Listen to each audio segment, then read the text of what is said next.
Entonces, buenos días a todos todos y todas. Continuando con lo que estábamos viendo de aspectos conceptuales de la difusión, es decir, relacionando variables como tamaño partícula, introduciendo conceptos como capa ceniza y entendiendo qué es lo que ocurre, por ejemplo, en un proceso de lixiviación, solución, entendiendo lo que ocurre en un proceso de absorción gas líquido y cosas que ustedes a lo mejor ya han escuchado, pero ya entrando a la fenomenología y siempre conectándolo con lo que uno ve en la ingeniería o caso aplicado, digamos. Estoy grabando ya, pero no. Vamos a checar esto. No quiero tumbos.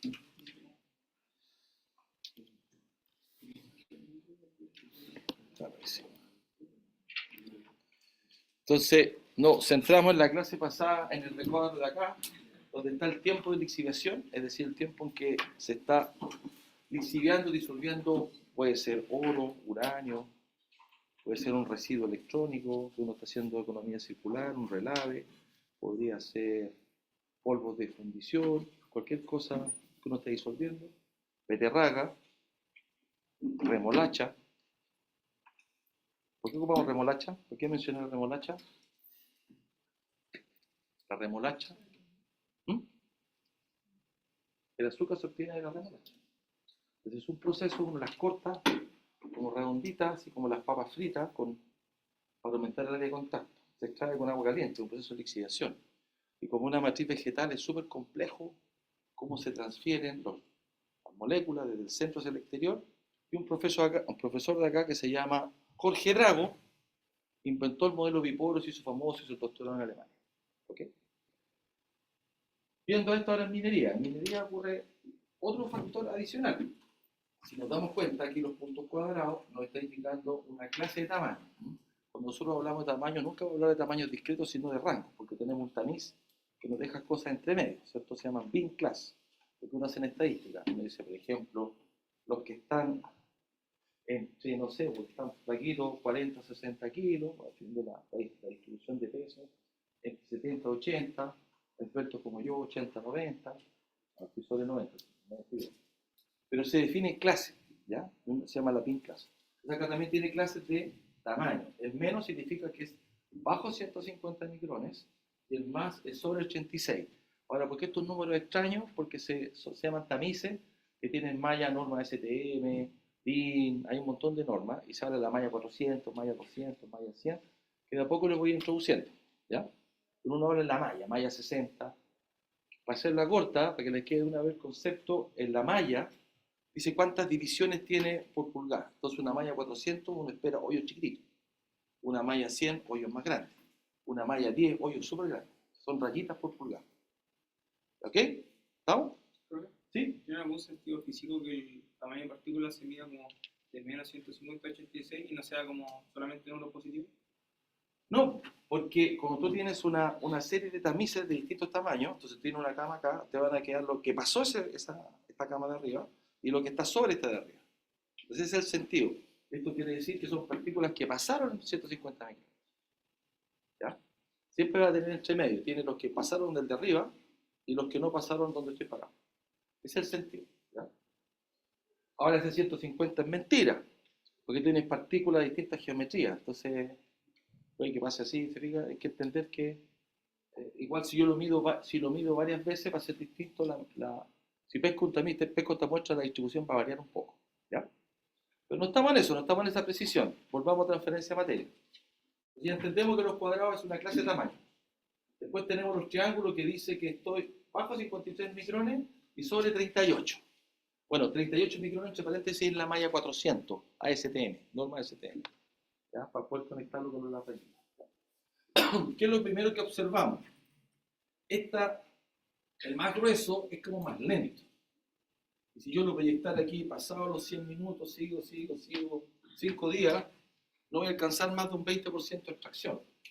Primera cosa. Es más lento y no alcanza este tiempo infinito. No alcanza. En cambio, si comparamos los triangulitos, que son los más chiquititos, Claro, ahí el modelo no es bueno, los que hicieron esto no saben modelar bien todavía, hay otros modelos que los vamos a ver, pero sí claramente esta cosa como que sigue para acá, ¿no? Puede que llegue al 80, ¿ya? Entonces, primero es más rápido porque tengo más área de contacto. Lo mismo que ustedes saben intuitivamente, transferencia de calor, más área de contacto significa más velocidad de flujo, ¿ya?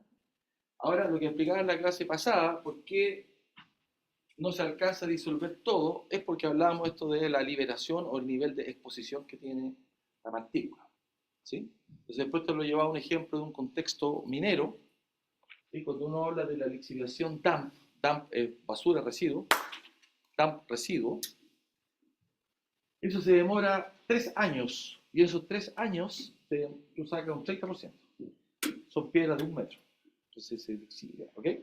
Después, si yo pesco ese material y si lo moliera y lo aglomerara, partículas de 3/4 pulgadas, lo aglomerara y lo pusiera en pila de lixiviación, la que le mostré en una foto, eso se demoraría normalmente 3 meses y extrae un 60%. Ahora, si no lo aglomerara y lo siguiera achicando, lo llevara a un tanque agitado, que es el caso del oro. En el caso del oro se puede demorar unas 15 horas, o sea, avanzamos 3 años, 3 meses, 15 horas, y el caso del 85, 90. ¿Ya? No puedo seguir achicando infinitamente, no puedo seguir acá con 10 micrones. ¿Por qué no puedo seguir con 10 micrones? O un micrón de polvo. Se puede hacer, lo puedo moler, y le puedo decir cuánto cuesta hacerlo, se puede hacer, puedo llegar a 1 micrón. Bueno, lo pagaríamos, sale 40 kilovatios, a ver, moler sale 15 kilowatt-hora 15 kilowatt-hora la tonelada de un mineral estándar, 15. Moler fino a 20 micrones sale 40. Lo podríamos hacer. De hecho, los colegas de alimentos molen a 90 nanómetros para tener una suerte de fluido e inyectarlo al salmón. Eso lo hacen acá. Es un molino de nano, se puede hacer. Pero ¿qué problema trae la lixiviación tener partículas extremadamente finas? Intuitivamente. Tendría que inyectarle ¿Más qué? líquido. No, no. Por ahí va. Me cuesta revolverlo, empiezo a lidiar con lo que llamamos la reología, la viscosidad aparente se me dispara. Pierdo la capacidad de mezclar. Es súper importante entender que siempre voy a querer cosas más chicas, pero siempre tengo límites. En la lixiviación, el mezclado. Me dispara un fluido pseudoplástico, no lo puedo mezclar. Es como tratar de pescar así un taco de leche y echarle agua y tratar de revolverlo. Se hace muy difícil. No es lo mismo que revolver harina gruesa, ¿cierto? La misma idea, ¿estamos? Eso instintivamente. Entonces no me puedo exagerar con tamaño de partícula, hay un rango. Hay un compromiso entre velocidad de transferencia de materia y capacidad de mezclar. Ahora, si yo hago un experimento de laboratorio, ustedes van a ver artículos, si lo hago con un 2 o un 5% de sólidos, claro que se puede. De hecho, lo hacemos así. Cuando estudiamos la lixiviación de los polvos de la reciclaje de batería, es finito, es 15 micrones, vemos eso. En la medida que subimos vamos a encontrar que hay problemas. ¿Ya? Entonces ese es el desafío. Listo, no voy a tener más esto, pero voy a volver. Me voy a ir a otro fenómeno. La calcopirita, que es un material que tiene cobre, es importante para Chile porque la mayoría de los minerales secundarios que está sacando Chucky son de calcopirita. Y todos estos van a fundición, una reacción química. Este tiene cobre, fierro y azufre, donde tú le sacas el azufre se convierte en ácido sulfúrico. ¿Estamos de acuerdo? Pero eso es malo porque contamina. Ya hemos cerrado 2 fundiciones y no se pueden arreglar, no se pueden reparchar. Y construir una nueva es muy caro porque es mucho la capacidad. Se hace una sola cosa de un paquete nomás, grande. A diferencia de otras tecnologías que se escalan modularmente. ¿Se entiende? O sea, pero tampoco podemos botarlas todas a los ambientales. No podemos botarlas todas, quedamos vulnerables como país a no poder vender concentrado. ¿Se entiende? Es una cuestión política y estratégica. Entonces, si tratáramos de lixiviar la calcopirita directa, en la reacción química se genera azufre elemental, azufre que lo tapa, lo recubre. Entonces la lixiviación parte aquí más o menos rápido y de repente se tranca. No avanza más. ¿Por qué? Porque se forma lo que llamamos una capa ceniza o lo que llamamos el proceso de pasivación. ¿Ok? ¿Qué podemos hacer? Trabajar ultra fino, pero no podemos mezclar. ¿Ya?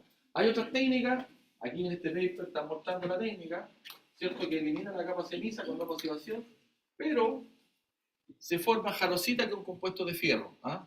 Igual tenemos problemas. Es un paper solamente para ilustrar. Ese es el tema de la pasivación. ¿Ya? Aquí, agregando este compuesto, que no es lo relevante, o puliendo la superficie, o trabajando con partículas más finas, se podría lograr, pero siempre me forma este otro compuesto que va a generar una suerte de resistencia. ¿Ya? A esto lo llamamos una lixiviación con formación de capa ceniza. Lixiviación con capa ceniza, es decir, una lixiviación que, dado que hay un subproducto, restringe el proceso. ¿Ya?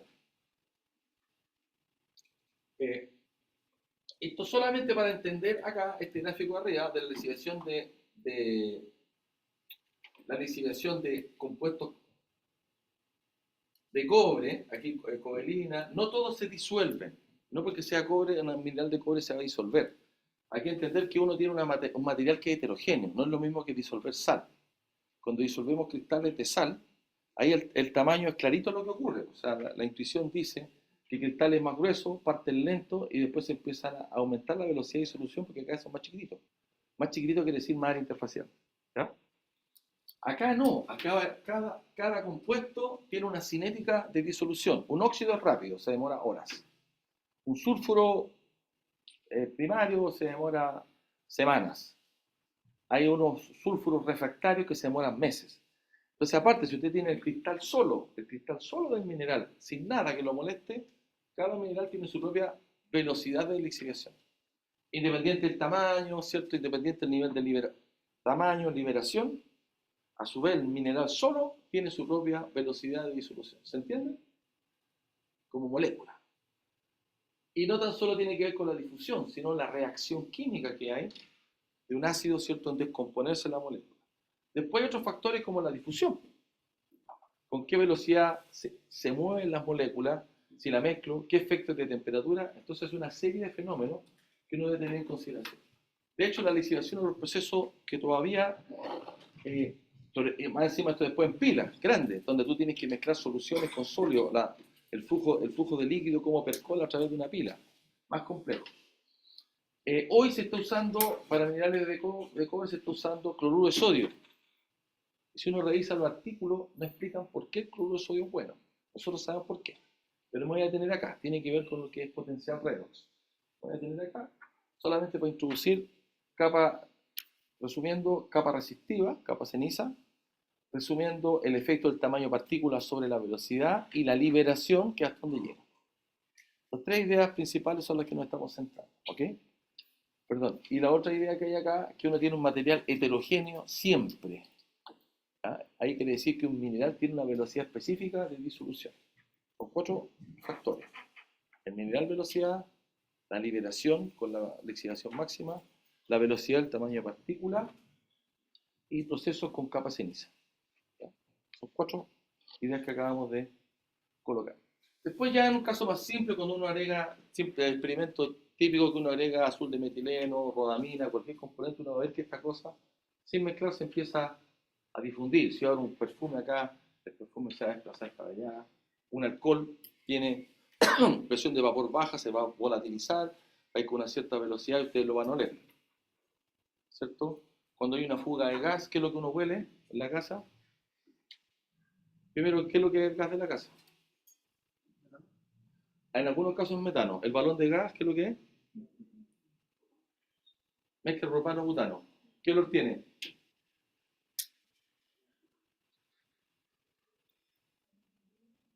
¿Dónde salió acá y se siente un olor raro? ¿Ah? ¿Cómo? ¿Tiene olor el gas? ¿El propano, el butano tiene olor? ¿Ah? Es inodoro. ¿Y por qué tiene olor el gas? Ese algo, se llama mercaptano. ¿Ya? Para poder detectar la fuga. El mercaptano no lo huele. Es un proceso difusional, ¿cierto? Difusión que se transporta en el gas, otro que se transporta a tu mucosa, ¿cierto? Después a los receptores. Ya, este es el experimento re sencillo, lo hicimos en 2016, simplemente tengo agua fría, agua con sal, agua caliente, y se lo voy a decir inmediatamente. O sea, el agua con sal fría, esta que está acá.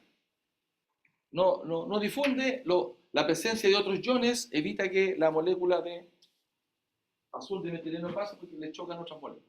Entonces, si hay otras mezclas de cosas, siempre me va a afectar el transporte, ¿ya? Este es el caso de agua sin sal. Hay un proceso de difusión, la temperatura de ambiente. Fíjense que el perfil es relativamente plano. Si yo lo dejara más tiempo, esto seguiría avanzando de la misma forma. ¿Ya? Porque aquí no hay mezcla, es solamente un transporte difusional que se mueve porque hay un gradiente de concentración. Acá está más concentrado y acá está menos concentrado.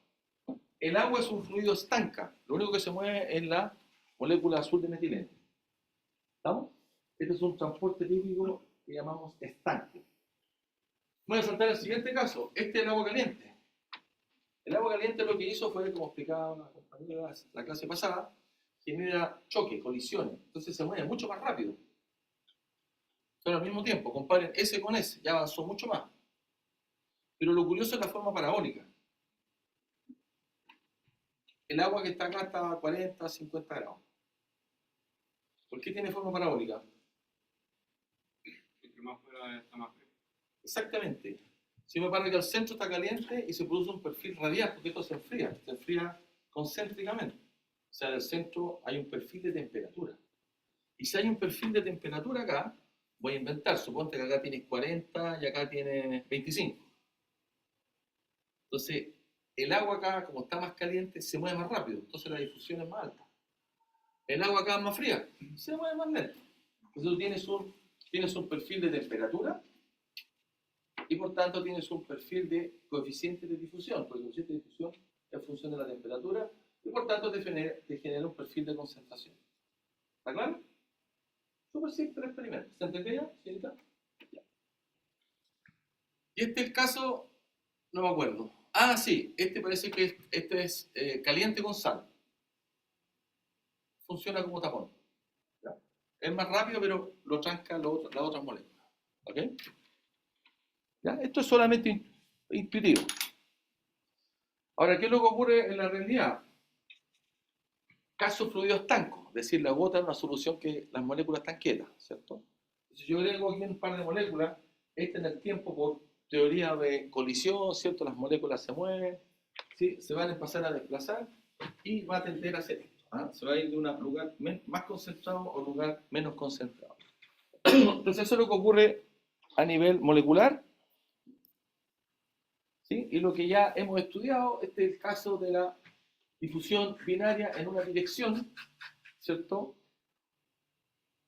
Originalmente uno puede partir, no sé, por lo que hablábamos, que uno abre una tapa de algún solvente, por ejemplo, y se volatiliza, se va moviendo.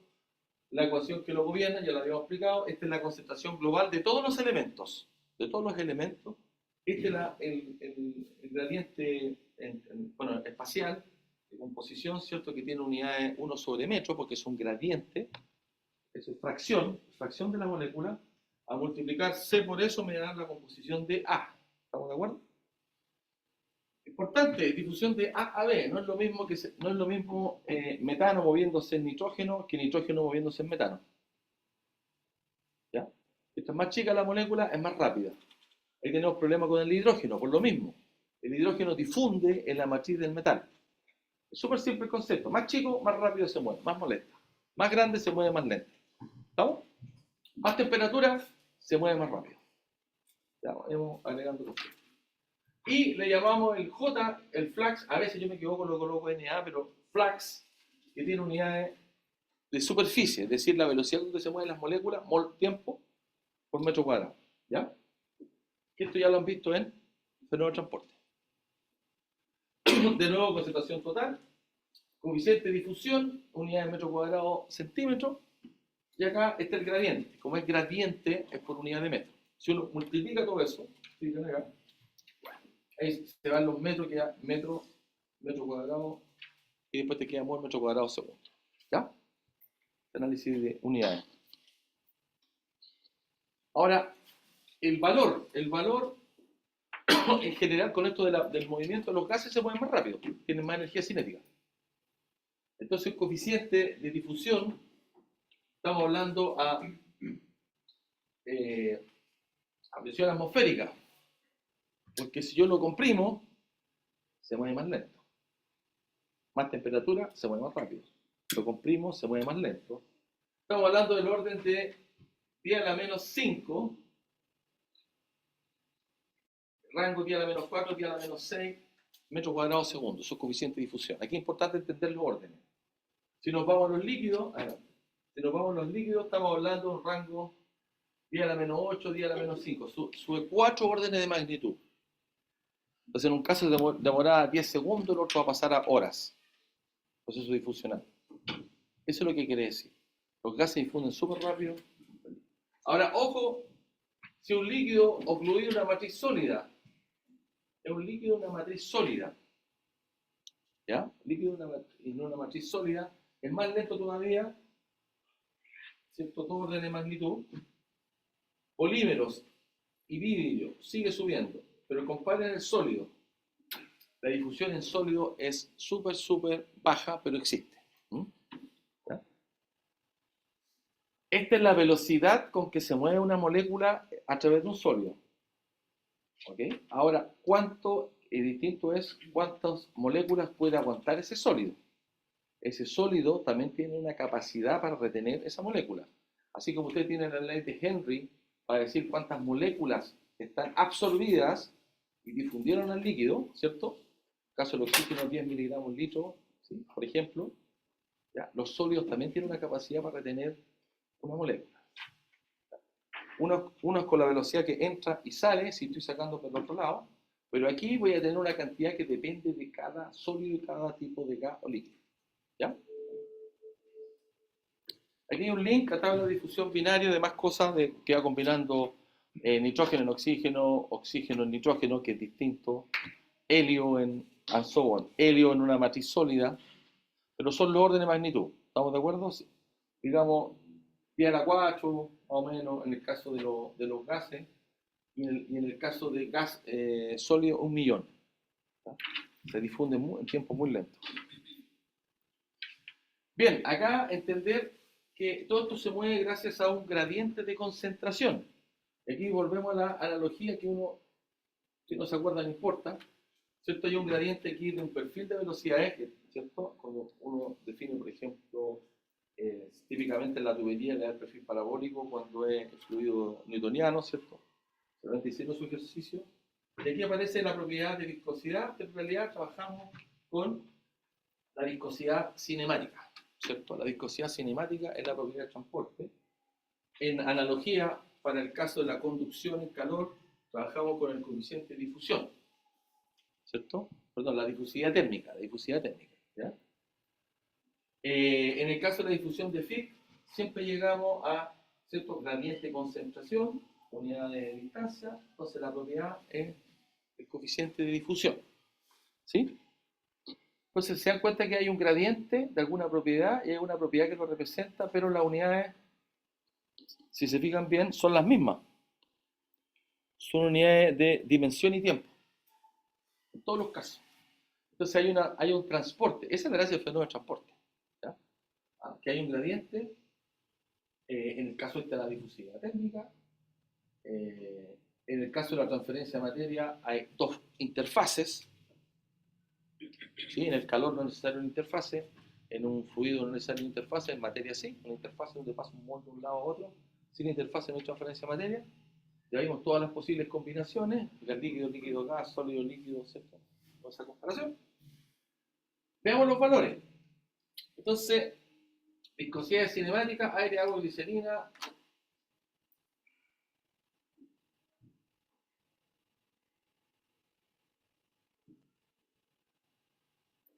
Que cinemática, perdón, estaba pensando en viscosidad solo, claro. En viscosidad solo, la viscosidad del aire es 10 a la menos 5 pascal segundo. 10 a la menos 5 pascal segundo. En el caso del agua, 10 a la menos 3 pascal de segundo. Tiene un orden de magnitud de 100. ¿Ok? Entre viscosidad. Pero la densidad no, pues la densidad de aire-agua es 1 a 1000. 1000 el agua, 1 el aire. Entonces se me da vuelta la viscosidad cinemática. Me había fallado la unidad acá. Entonces, entre el aire y el agua, la glicerina, claro, la glicerina es como más una molécula más grande, más pesada. ¿Sí? En difusividad térmica, podemos decir que está más o menos parecido, cómo se transporta la energía térmica. Caso aire, agua, perdón, fíjense acá el detalle, aquí estamos hablando de la difusión de la molécula de oxígeno. Cómo se mueve una molécula de oxígeno en el aire, en el agua y en la glicerina. Porque si pescara una molécula de hidrógeno sería distinto color. O sea, no lo puedo hacer tan generalizado. ¿Ya? Depende de cada molécula. Entonces, si comparamos el aire, es relativamente rápido, 1000 veces más lento, y millones de veces más lento. ¿Ya? Ahora, ¿por qué ocurre? Intuitivamente porque la molécula de glicerina es más grande. ¿Cierto? Se quita la idea del tamaño. ¿Ya?